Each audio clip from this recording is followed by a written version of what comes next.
अस्सलाम वालेकुम नाज़रीन, आऊं आहियां मोहम्मद उस्मान मल्ला। सर्वेच न्यूज़ जे सभिनी ॾिसंदड़नि खे भली कार।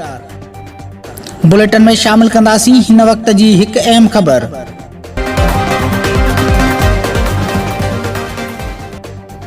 मटियारी भरिसां ॻोठ साली मंगड़ियो में घटीअ में लंघता खोसा बिरादरी जे ॿिनि धुरनि में झेड़ो थी पियो, जंहिंमें 3 औरतुनि समेत 9 ॼणा सख़्त ज़ख़्मी थी पिया।